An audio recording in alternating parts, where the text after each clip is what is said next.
seguimos en Argumentos, ya con nuestro invitado para esta jornada, Daniel Santolo, quien es politólogo y especialista en sistemas electorales. Gracias por acompañarnos en esta jornada, precisamente para evaluar pues, este panorama electoral. Estamos a 49 días de que se realicen las elecciones presidenciales y hay muchas preguntas sobre la mesa y veíamos, antes de irnos a la pausa, parte del análisis que hacía Egle González Lobato y decía que se necesita una participación cerca del 74% para que pueda haber un resultado positivo para la oposición. En ese sentido también hay muchas encuestas pues, que estiman que hay una intención del voto de cerca del 70%. En ese panorama de intención de voto, de cómo realmente va a ser esa participación, ¿cómo evalúa usted este panorama electoral? Bueno, primero, buenas tardes y gracias por la invitación. El problema de las encuestas en Venezuela actualmente es que es muy difícil medir, porque el país está sometido a un proceso autoritario que a veces inhibe a la persona a contestar, tiene temor a decir la verdad. Y ciertamente cuando tú le tocas la puerta a alguien, inmediatamente él se pone a la defensiva. Entonces eso también no ayuda a las encuestas. Mi amiga Egle, la doctora Egle, ciertamente habla de una participación alta para que haya una posibilidad de vencer al gobierno. En el año 2013 y en el 2012, en las últimas dos elecciones presidenciales, donde Capriles enfrentó primero a Chávez y luego a Maduro de la muerte del presidente Chávez, la participación no llegó al 80%. Cercano estuvo, pero no llegó. Y fueron dos momentos de verdad bastante exacerbados. La política estaba encrispada, había movilizaciones gigantescas. Y ciertamente eso motivó mucho a la gente y después de la muerte del presidente Chávez también hubo una motivación allí. Y aparte de eso hay que también acordarnos de que hay una diáspora que se habla de más de 5 millones de venezolanos. Entonces no es tan fácil alcanzar ese porcentaje de participación. Hay otras encuestadoras que hablan de 55, 60%, que para mí es lo más cercano que yo puedo ver allí. Que pudiese ser ese Que 28. pudiese ser, aparte si se motiva más la gente, bueno, podría subir un poco.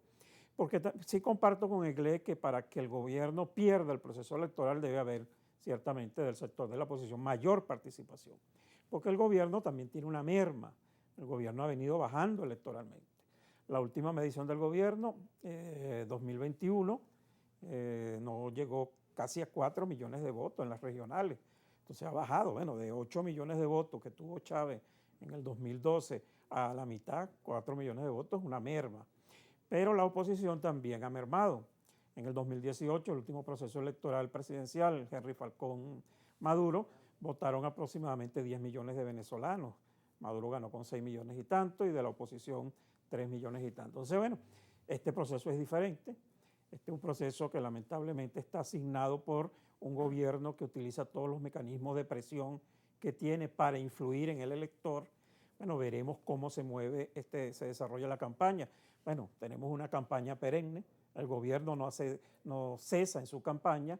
Del lado de los sectores opositores es muy difícil hacer campaña por el propio problema económico, social que hay en el país. Incluso tienen dificultades para acceder a algunas regiones, Exacto, movilizarse también. movilizarse, tomar un avión, agarrar un carro por una carretera, no consigues gasolina, no hayas dónde llegar, dónde hospedarte, por el temor que hay por la represión del gobierno. Entonces, la campaña es bastante difícil, es una campaña ciertamente que está muy cuestionada por esa posición que toma el gobierno. Claro, el gobierno dice que bajo el proceso que se está viviendo, ellos también se sienten presionados. Ellos argumentan que, bueno, hay precios sobre su cabeza, que las sanciones no los dejan desarrollar una política económica. Entonces dicen, bueno, que ellos también están siendo sometidos a esa presión. Pero esa es la campaña que tenemos, ese es el proceso que estamos viviendo. Veremos cómo actúa la población. Esto va a quedar en manos de la gente. La gente tendrá que tomar su decisión, votar o no votar. En ese caso, ¿quién insta a la población de alguna forma a votar? ¿Cómo va a ser eso que decía y que han comentado diferentes analistas? Hay una intención de votar, pero esa intención no se traduce exactamente en voto, no se traduce en participación. ¿Y cómo pasar entonces de esa intención a que realmente existe un voto, como usted decía? Lo importante está en los ciudadanos. Por cierto, hay una de estas intenciones de voto que también se le pregunta a la gente, ¿quién cree usted que va a ganar? Entonces parecen, la gente, aunque va a votar en contra del gobierno. Ahora, si le pregunta, ¿va a votar? Exacto, dice que sí. Y si va a votar por la oposición, dice que sí. Y cuando tú le preguntas, ¿quién cree usted que va a ganar? Y dice Maduro. Eso influye. Entonces ahí hay una contradicción. Por eso las encuestadoras y los que analizan las encuestas, bueno, no la tienen fácil. Por cierto, en estos días a Luis Vicente León, bueno, la andanada de insultos y de descalificaciones fue gigantesca porque está diciendo verdades. Ciertamente ahorita es muy difícil medir la intención. La intención del voto no es voto. El día de la movilización, el día electoral, mucha gente se reprime y se queda en su casa. O va y vota y se siente presionado porque creen, porque aquí también le vendimos a la gente, y eso hay que recordarlo, hay sectores de la oposición que tienen 10, 15 años diciéndole a la gente que el voto no es secreto, que el gobierno sabe por quién vota. Entonces le han convertido al venezolano el hecho del voto en una cosa estresante. Entonces tú vas a votar y estás temeroso, irán a saber por quién voté. Si voto en contra del gobierno, me irán a quitar los beneficios que me están dando. Entonces se ha generado toda esa matriz de opinión que lamentablemente no ayuda a que este proceso electoral sea un proceso electoral abierto, si sea un proceso electoral que la gente vaya con alegría a participar. Yo creo que en Venezuela tenemos casi ya más de 15, 20 elecciones donde los procesos electorales son muy criticados. Claro, el gobierno dice que este es el mejor sistema electoral del mundo. Puede ser, las máquinas cuentan los votos como son. El problema es eso que te estoy explicando, que la gente siente temor, la gente está presionada, la gente no se siente libre para votar. Entonces, bueno, bajo eso hay que trabajarlo. Y como te dije anteriormente, lamentablemente hay un sector de la oposición que tiene años vendiendo que el voto no es necesario, que si votas no eliges, que la abstención resuelve tu problema. Entonces, de la noche a la mañana ahora les va a decir a la gente que todo lo que dijiste era mentira, que sí decides cuando votas.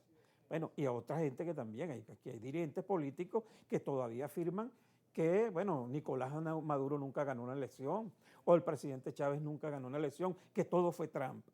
Se bajó esas premisas, imagínate tú, una persona que no está inmiscuida en el hecho electoral o en la política, se siente de verdad, no entiende qué es lo que está sucediendo. Claro, y Entonces, eso el incide mensaje ha en sido su muy decidir. ambiguo. Entonces, bueno, ahora hay que recuperar eso. ¿Cómo hay que recuperarlo? Bueno, como lo decía Glé, que hay que decirle a la gente que vaya a votar, tiene todo el derecho de expresarse, el voto vale, el voto es secreto, la máquina cuenta tu voto, es que es mentira. Aquí en Venezuela, al cierre del acto electoral, se hace el escrutinio de más del 57% de las mesas y nunca, óyeme bien, nunca se ha descubierto que se ha robado un voto. Entonces, ¿cómo es posible que tú le sigas vendiendo a la población eso? Además, los miembros de mesa están allí para el cuidado del voto. Los testigos de los partidos deben estar allí para, si se quiere, apoyar a los miembros de mesa. Pero al final de la tarde, quien cierra la mesa, sale el conteo y la máquina expresa lo que hay. Y eso es lo que transmite el Consejo Nacional Electoral. Ah, bueno, que ahí hay un retardo en el cierre de las mesas, que el gobierno abusando del poder que tiene, son las 6 de la tarde y no dejan que cierre la mesa, son las 10 de la noche y la gente está votando. Bueno, ahí hay que estar pendiente de eso. Pero el que vaya a votar, su voto cuenta. Entonces, bueno, ese es el proceso que nos estamos enfrentando. Como tú decías, creo que quedan 49 días que se han hecho eternos. Este proceso electoral pareciera mentira, se convocó rapidísimo, pero se hace eterno. Bueno, hay que motivar a la gente tiene que entender que la única manera que tiene de resolver el conflicto político y social es votando. Aquí también se nos vendió por mucho tiempo, bueno, actos de fuerza, invasiones, golpes de Estado. Claro, Bueno, saliéndose de la ruta electoral. saliéndose de la ruta electoral, porque aquí también hay un sector de la oposición que no cree en la democracia.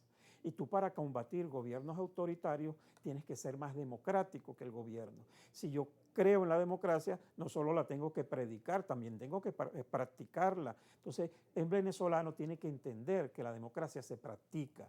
Y una de las prácticas que ejerce el venezolano es expresando su opinión. Y qué mejor manera de hacerla el 28 de julio, donde tú vayas y expreses tu opinión, tu preferencia. Bueno, si vas a votar por el gobierno, bueno, vota por el gobierno. Si vas a votar por la oposición, bueno, también revisa. Hay 9 candidatos. ¿Qué quieres tú? ¿Continuar el conflicto o que de verdad Venezuela vaya a un proceso electoral que resuelva el conflicto político? Son 20 años de un conflicto político que lo que ha destruido el país, destruido la economía, destruido la diáspora. La gente ha huido de Venezuela por temor al conflicto. Aquí tuvimos procesos y hechos que casi no llegamos a una guerra civil. Cuando los hechos de la guarimba, Venezuela casi no llega a una guerra civil. Entonces, eso no resolvió el problema, muy por el contrario, lo complicó. Entonces, llegó el momento de entender que hay que elegir un candidato, un presidente que llame a la conciliación. Es la única manera. Aquí se habla de transición, aquí no va a haber ninguna transición. Aquí lo que va a haber es un cambio de gobierno. Bien, usted cree que no va a haber una transición, pero justamente sobre eso me lo va a responder es después de la pausa. Ya venimos.